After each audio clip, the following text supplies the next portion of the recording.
परीक्षाओं की तैयारी के लिए बनाए गए कुछ कुछ बहुत ही दिलचस्प विजुअल नोट्स हैं। इनमें भारत के संविधान के जो सबसे मुश्किल लगने वाले अनुच्छेद हैं ना, उन्हें याद करने के लिए मज़ेदार ट्रिक्स और तस्वीरों का इस्तेमाल किया गया है। तो आज का हमारा मिशन है इन नोट्स की गहराई में जाना और ये देखना कि क्या ये अनोखी तरकीबें सच में संविधान जैसे जटिल विषय को आसान और यादगार बना सकती हैं। चलिए इस पूरी जानकारी को जरा खोल कर देखते हैं। यहाँ दिलचस्प बात यह है कि ये नोट सिर्फ जानकारी नहीं देते बल्कि उसे याद रखने का एक तरीका भी सिखाते हैं। ये एक तरह से विजुअल शॉर्टकट हैं जो सीधे दिमाग में छप जाते हैं। लेकिन असली सवाल यह है कि क्या ये शॉर्टकट हमें संविधान की आत्मा तक ले जा सकते हैं? बिल्कुल, आज यही पता लगाते हैं। तो शुरुआत करते हैं उस जगह से जहां देश के कानून बनते हैं, भारत की संसद। इन नोट्स के मुताबिक संसद के 3 मुख्य अंग हैं: राष्ट्रपति, राज्यसभा और लोकसभा। और इन तीनों से जुड़े अनुच्छेदों को याद रखने के लिए एक बहुत ही सरल और मजेदार शब्द दिया गया है, सरला। सरला नाम तो काफी सरल है। हाँ, और ट्रिक भी उतनी ही सरल है। देखिए, स से संसद, जिसका जिक्र है अनुच्छेद 79 में। फिर र से राज्यसभा यानी उच्च सदन, यह है अनुच्छेद 80। और आखिर में ल से लोकसभा मतलब जनता का सदन, यह है अनुच्छेद 81। 79, 80, 81 एक ही शब्द में तीनों क्रम से याद हो गए। और ये सिर्फ एक ट्रिक नहीं है, इसमें एक तार्किक क्रम भी छिपा है। पहले अनुच्छेद 79 में आप पूरे संसदीय ढांचे की स्थापना करते हैं। फिर आप अनुच्छेद 80 में उच्च सदन मतलब राज्यों की परिषद को जगह देते हैं, जो हमारे संघीय ढांचे का प्रतीक है। बिल्कुल। और फिर अनुच्छेद 81 में आप उस सदन की बात करते हैं जो सीधे जनता का प्रतिनिधित्व करता है, लोकसभा। तो ये ट्रिक न केवल नंबर याद कराती है बल्कि भारत के लोकतांत्रिक और संघीय ढांचे की नींव को भी दर्शाती है। अच्छा, अब इन नोट्स में एक बड़ा सा चार्ट है, एक माइंड मैप जैसा। इसमें कई महत्वपूर्ण अनुच्छेद तस्वीरों के साथ हैं। सबसे पहले मेरी नजर जा रही है अनुच्छेद 72 पर, राष्ट्रपति की क्षमादान शक्ति। इसके साथ एक तस्वीर बनी है जिसमें 2 लोग हाथ मिला रहे हैं और लिखा है माफ करो भाई। कितना सीधा और सरल तरीका है समझाने का। माफ करो भाई कहने में जितना आसान लगता है, ये राष्ट्रपति की उतनी ही गंभीर न्यायिक शक्ति है। इसके तहत वो किसी भी अपराध के लिए दोषी ठहराए गए व्यक्ति की सजा को मतलब पूरी तरह माफ कर सकते हैं, उसकी प्रकृति बदल सकते हैं या उसकी अवधि कम कर सकते हैं। ये शक्ति न्याय प्रणाली में एक मानवीय पहलू जोड़ती है, ताकि किसी भी तरह की न्यायिक त्रुटि या बहुत कठोर सजा से बचा जा सके। सही। इसी चार्ट में अगला है अनुच्छेद 76, महान्यायवादी, अटॉर्नी जनरल। तस्वीर में एक वकील की पारंपरिक विग और कानून की मोटी मोटी किताबें हैं। तो क्या ये सरकार के पर्सनल वकील हुए? एक तरह से कह सकते हैं, लेकिन ये उससे कहीं ज्यादा बड़ा पद है। महान्यायवादी भारत सरकार के मुख्य कानूनी सलाहकार और सुप्रीम कोर्ट में सरकार के सबसे बड़े वकील होते हैं। ये किसी भी संसदीय समिति में बोल सकते हैं, बस वोट नहीं कर सकते। इनका काम ये सुनिश्चित करना है कि सरकार के सभी काम कानूनी और संवैधानिक दायरे में हों। और फिर आता है एक बड़ा ही दिलचस्प अनुच्छेद 123, राष्ट्रपति का अध्यादेश। इन नोट्स में इसके लिए एक शानदार ट्रिक है, 1 2 3 गो या 1 2 3 जादू। मतलब जब संसद सत्र में न हो और किसी कानून की तुरंत जरूरत पड़े तो राष्ट्रपति चुटकी बजाते ही एक अस्थायी कानून बना सकते हैं। हाँ, ये राष्ट्रपति की एक असाधारण विधायी शक्ति है। मान लीजिए देश पर कोई अचानक संकट आ गया और संसद की बैठक बुलाने में समय लगेगा, तब ये शक्ति काम आती है। लेकिन एक सवाल मन में आता है, क्या इस शक्ति का गलत इस्तेमाल नहीं हो सकता? मतलब क्या सरकारें संसद को नजरअंदाज करने के लिए इसका बार-बार इस्तेमाल कर सकती हैं? बहुत ही महत्वपूर्ण सवाल है और हमारे संविधान निर्माताओं ने इस बारे में सोचा था। इसीलिए उन्होंने इसमें एक सेफ्टी वॉल्व लगाया है। ये अध्यादेश एक अस्थायी कानून होता है। जैसे ही संसद की अगली बैठक शुरू होती है, सरकार को उस अध्यादेश को 6 हफ्तों के अंदर संसद के दोनों सदनों से पारित करवाना होता है। और अगर ऐसा नहीं होता तो वो अध्यादेश अपने आप समाप्त हो जाता है। ये प्रावधान शक्तियों के पृथक्करण के सिद्धांत को बनाए रखता है और ये सुनिश्चित करता है कि कानून बनाने की अंतिम शक्ति संसद के पास ही रहे। वाह, मतलब जादू है पर उसकी भी एक समय सीमा है। अब एक और मजेदार ट्रिक है अनुच्छेद 112 के लिए, जो बजट से जुड़ा है। ट्रिक है, 12 महीने का हिसाब = 112। ये तो कोई भी याद रख सकता है, पर इन नोट्स में एक छोटी सी बात लिखी है कि संविधान में बजट शब्द है ही नहीं। बिल्कुल सही। ये एक बहुत दिलचस्प तथ्य है जो अक्सर लोग नजरअंदाज कर देते हैं। संविधान में इसे वार्षिक वित्तीय विवरण या एनुअल फाइनेंशियल स्टेटमेंट कहा गया है। बजट तो एक आम बोलचाल का शब्द है। संवैधानिक भाषा बहुत सटीक होती है। ये विवरण सरकार की पूरे साल की अनुमानित आमदनी और खर्च का एक विस्तृत लेखा जोखा होता है, जिसे संसद के सामने रखना अनिवार्य है। ये सरकार की वित्तीय जवाबदेही का सबसे बड़ा दस्तावेज है। ठीक है, तो संसद बन गई, राष्ट्रपति के पास कुछ खास शक्तियां भी है, लेकिन संसद असल में काम कैसे करती है? क्या इसके लिए भी कोई ट्रिक्स है? हाँ, बिल्कुल है। संसदीय प्रक्रिया अपने आप में एक जटिल विषय है। देखते हैं ये नोट्स इसे कैसे आसान बनाते हैं। यहाँ है अनुच्छेद 85, जो संसद के सत्र, सत्रावसान और विघटन से जुड़ा है। इसकी ट्रिक मुझे बहुत पसंद आई। 85 से प्रत्याशी। सोचिए, जब लोकसभा भंग होती है तो क्या होता है? नए चुनाव होते हैं। हाँ, सारे प्रत्याशी फिर से चुनाव मैदान में आ जाते हैं। 85 से प्रत्याशी, ये कनेक्शन तो भूलना मुश्किल है। और ये अनुच्छेद लोकसभा के पूरे जीवन चक्र को परिभाषित करता है। राष्ट्रपति समय समय पर सत्र के लिए सांसदों को बुलाते हैं, जिसे समनिंग कहते हैं। सत्र पूरा होने पर उसकी समाप्ति की घोषणा करते हैं, जिसे सत्र अवसान या प्रोरोगेशन कहते हैं। और अंत में प्रधानमंत्री की सलाह पर लोकसभा का विघटन भी कर सकते हैं, जिसके बाद नए चुनाव होते हैं और नए प्रत्याशी मैदान में आते हैं। अब एक बहुत ही व्यावहारिक चीज पर आते हैं, अनुच्छेद 100 यानी गणपूर्ति या क्वोरम।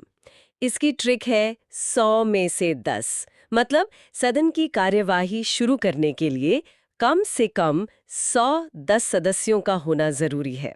जैसा नोट्स में समझाया गया है, 545 सदस्यों वाली लोकसभा में कम से कम 55 सांसदों का मौजूद होना जरूरी है। अगर इतने लोग नहीं हैं, तो स्पीकर घंटी बजाते रहेंगे, लेकिन बैठक शुरू नहीं होगी। तस्वीर में भी एक खाली संसद और घंटी का चित्र बना है। यह एक बहुत महत्वपूर्ण लोकतांत्रिक जांच है। यह नियम सुनिश्चित करता है कि देश के लिए इतने बड़े फैसले और कानून कुछ गिने चुने लोगों द्वारा उनकी मर्जी से न लिए जाएं। एक न्यूनतम उपस्थिति अनिवार्य है, जो सदन की कार्यवाही को वैधता और गंभीरता प्रदान करती है। अच्छा, कई बार तो ऐसा भी हुआ होगा कि कोरम पूरा ही नहीं हुआ। बिल्कुल, कई बार तो ऐसा भी हुआ है कि महत्वपूर्ण बिलों पर बहस होनी थी, लेकिन कोरम पूरा ना होने की वजह से सदन की कार्यवाही दिन भर के लिए स्थगित करनी पड़ी। ये दिखाता है कि सांसदों की उपस्थिति कितनी जरूरी है। तो लोकसभा और राज्यसभा अलग अलग काम करते हैं, लेकिन क्या होता है जब वे किसी बिल पर सहमत नहीं हो पाते? क्या पूरा कानून ही अटक जाता है? यह एक बेहतरीन सवाल है, जो हमें अगले अनुच्छेद की ओर ले जाता है। ऐसे ही गतिरोध को तोड़ने के लिए संविधान में एक रास्ता दिया गया है। और मुझे लगता है इन नोट्स में उसका भी कोई मजेदार जुगाड़ है। हाँ, मिल गया। अनुच्छेद 108, संयुक्त अधिवेशन, जॉइंट सिटिंग। इसकी ट्रिक तो सबसे शानदार है। Call 108 emergency. जैसे एक्सीडेंट होने पर या किसी मेडिकल इमरजेंसी में हम एम्बुलेंस के लिए 108 नंबर डायल करते हैं। हाँ, वैसे ही जब लोकसभा और राज्यसभा में किसी साधारण बिल पर झगड़ा हो जाए तो एक तरह की संसदीय इमरजेंसी हो जाती है। तब राष्ट्रपति अनुच्छेद 108 के तहत दोनों सदनों को एक साथ बैठक के लिए बुलाते हैं। ये एक दुर्लभ प्रक्रिया है। आज़ादी के बाद से ये केवल कुछ ही बार इस्तेमाल हुई है, जैसे दहेज विरोधी कानून या बैंकिंग से जुड़े एक बिल पर। लेकिन यहाँ एक और महत्वपूर्ण सवाल उठता है, जिसका जिक्र इन नोट्स में भी है। इस संयुक्त बैठक को बुलाते तो राष्ट्रपति हैं, पर इसकी अध्यक्षता कौन करता है? हाँ, ये तो सोचने वाली बात है। राज्यसभा के सभापति तो उपराष्ट्रपति होते हैं, तो शायद वही करते होंगे। नहीं, और यहीं पर एक महत्वपूर्ण संवैधानिक बिंदु है। संयुक्त बैठक की अध्यक्षता हमेशा लोकसभा के स्पीकर करते हैं। अच्छा। हाँ, ये भारतीय संसदीय प्रणाली में लोकसभा की प्रधानता को दर्शाता है, क्योंकि वो सीधे जनता द्वारा चुना गया सदन है। ये एक छोटा सा तथ्य है, लेकिन प्रतियोगी परीक्षाओं में अक्सर पूछा जाता है। ये तो सच में एक दिलचस्प जानकारी है। अब बात करते हैं संसद की सबसे बड़ी शक्ति की, पैसे पर नियंत्रण। और यहाँ से तो ट्रिक्स की बौछार हो जाती हैं।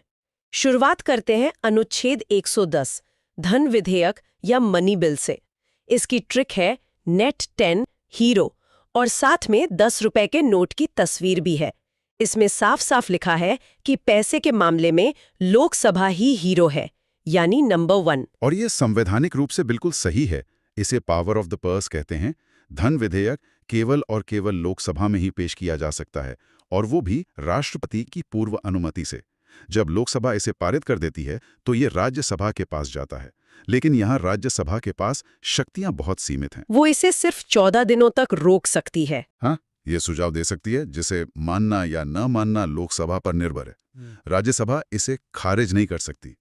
ये प्रावधान सुनिश्चित करता है कि वित्तीय मामलों में जनता की इच्छा सर्वोपरि रहे। बिल्कुल, जो लोकसभा के माध्यम से व्यक्त होती है। लेकिन कभी-कभी ये विवाद का विषय भी बन जाता है ना, कि कोई बिल धन विधेयक है भी या नहीं। बिल्कुल, ये तय करने का अंतिम अधिकार लोकसभा स्पीकर का होता है और उनके निर्णय को अदालत में चुनौती नहीं दी जा सकती। कई बार विपक्षी आरोप लगाता है कि सरकार कुछ सामान्य विधेयकों को भी धन विधेयक बताकर राज्यसभा को बाईपास करने की कोशिश कर रही है। अच्छा, तो बजट पेश होने के बाद पैसे को खजाने से निकालने की एक पूरी प्रक्रिया है, और इन नोट्स में उस प्रक्रिया के हर कदम के लिए एक ट्रिक है। जैसे अनुच्छेद 113 प्राक्कलन या एस्टिमेट्स। ट्रिक है 13 घाटा, मतलब अगर बजट का अनुमान सही से नहीं लगाया तो 13 घाटा हो जाएगा। प्राक्कलन दरअसल अनुदान की मांगे होती हैं, डिमांड्स फॉर ग्रांट्स। हर मंत्रालय बताता है कि उसे अपने कामों के लिए कितना पैसा चाहिए। फिर है अनुच्छेद 114 विनियोग विधेयक, एप्रोप्रिएशन बिल। इसकी ट्रिक है 114 गेट से बाहर।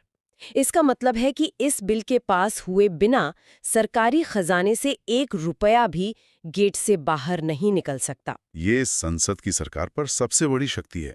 अगर संसद विनियोग विधेयक को गिरा दे तो सरकार को तुरंत इस्तीफा देना पड़ सकता है, क्योंकि ये एक तरह से सरकार में अविश्वास का प्रस्ताव माना जाता है। बिल्कुल, ये दिखाता है कि सरकार पैसा तभी खर्च कर सकती है जब संसद यानी जनता के प्रतिनिधि उसे अनुमति दें। आगे है अनुच्छेद 115 अतिरिक्त अनुदान, सप्लीमेंट्री ग्रांट्स। इसकी ट्रिक है 15 एक्स्ट्रा, जब बजट में दिया गया पैसा किसी काम के लिए कम पड़ जाए। और फिर है अनुच्छेद 117 वित्त विधेयक यानी फाइनेंस बिल। ट्रिक है 17 खतरा। पैसे से जुड़े मामले हमेशा खतरे से भरे होते हैं। हाँ, ये टैक्स लगाने या बदलने से जुड़ा होता है। इन सभी अनुच्छेदों का क्रम ये दिखाता है कि सार्वजनिक धन के प्रबंधन के लिए संविधान ने कितनी विस्तृत और मजबूत प्रक्रिया बनाई है। हमने देखा कि कैसे विधायिका कार्यपालिका के पैसों पर नियंत्रण रखती है। अब चलते हैं हमारे लोकतंत्र के तीसरे स्तंभ की ओर, न्यायपालिका। देखते हैं न्याय के इस मंदिर के लिए क्या तरकीबें हैं। चलिए, यहाँ भी कुछ बहुत ही यादगार ट्रिक्स हैं। सबसे पहले अनुच्छेद 124 सुप्रीम कोर्ट की स्थापना। इसकी ट्रिक है 1-2 का 4। ये बोलने में कितना आसान है, 1-2 का 4। इसी से सुप्रीम कोर्ट की शुरुआत होती है। फिर है अनुच्छेद 129 अभिलेख न्यायालय, कोर्ट ऑफ रिकॉर्ड। इसकी ट्रिक है 29 2 9, मतलब इसके रिकॉर्ड को ना नहीं कर सकते या इसकी अवमानना नहीं कर सकते। कोर्ट ऑफ रिकॉर्ड होने के 2 मुख्य मतलब होते हैं जो न्यायपालिका की गरिमा और अधिकार को सुनिश्चित करते हैं। पहला कि इसके सभी फैसले, कार्यवाही और कार्य हमेशा के लिए रिकॉर्ड किए जाते हैं और देश की अन्य अदालतों के लिए कानून की तरह काम करते हैं। दूसरा, इसके पास अपनी या अपने से निचली अदालतों की अवमानना के लिए दंड देने की शक्ति होती है। और अब सबसे मजेदार ट्रिक, ये है अनुच्छेद 143 के लिए, जिसमें राष्ट्रपति किसी कानूनी सवाल पर सुप्रीम कोर्ट से सलाह ले सकते हैं। इसकी ट्रिक है आई लव यू कोड 143। ये संविधान में कहां से आ गया? ये ट्रिक बनाने वाले की रचनात्मकता है। ये तो शायद ही कोई भूलेगा।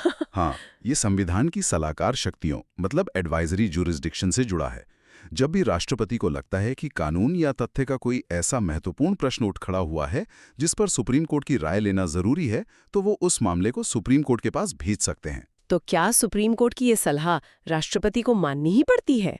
नहीं, यहीं पर एक महत्वपूर्ण बात है। सुप्रीम कोर्ट द्वारा दी गई ये सलाह राष्ट्रपति के लिए बाध्यकारी नहीं होती। वो इसे मानने या ना मानने के लिए स्वतंत्र हैं। ये प्रावधान कार्यपालिका और न्यायपालिका के बीच एक परामर्श की व्यवस्था करता है, टकराव की नहीं। चलिए, अब हमारी सूची में आखिरी पड़ाव पर आते हैं। हमने विधायिका, कार्यपालिका और न्यायपालिका देख ली, लेकिन सरकार जो पैसा खर्च करती है उस पर नजर कौन रखता है? इन नोट्स के मुताबिक वो है CAG यानी नियंत्रक एवं महालेखा परीक्षक। सरकार का पहरेदार। हाँ, सरकार का पहरेदार। ये एक बहुत ही महत्वपूर्ण संवैधानिक पद है जो सीधे संसद के प्रति जवाबदेह होता है। अनुच्छेद 148 में इनकी नियुक्ति के बारे में बताया गया है और इसकी ट्रिक भी लाजवाब है। 148 में 8 का अंक है, जिसे अगर आप थोड़ा घुमा दें तो वो आंख जैसा दिखता है। सीएजी सरकार के सभी खर्चों पर अपनी आंख रखती है। सीएजी का काम सिर्फ देखना नहीं है, बल्कि एक तरह से चीर-फाड़ करना है। अनुच्छेद 149 उनके कर्तव्यों और शक्तियों को परिभाषित करता है, जिसमें केंद्र और राज्य सरकारों के खातों का ऑडिट करना शामिल है। वो ये जांच करते हैं कि क्या सरकारी पैसा उन्हीं कामों पर खर्च हुआ है जिनके लिए उसे मंजूर किया गया था। बिल्कुल। और अनुच्छेद 151 के तहत वो अपनी ऑडिट रिपोर्ट राष्ट्रपति को देते हैं, जिसे फिर संसद की लोक लेखा समिति के सामने रखा जाता है। कई बड़े घोटालों को उजागर करने में सीएजी की रिपोर्ट्स की महत्वपूर्ण भूमिका रही है। ये वित्तीय जवाबदेही की अंतिम कड़ी है। तो इन सभी ट्रिक्स और तस्वीरों को देखने के बाद ये साफ है कि मुश्किल जानकारी को याद रखने के मजेदार और रचनात्मक तरीके हो सकते हैं।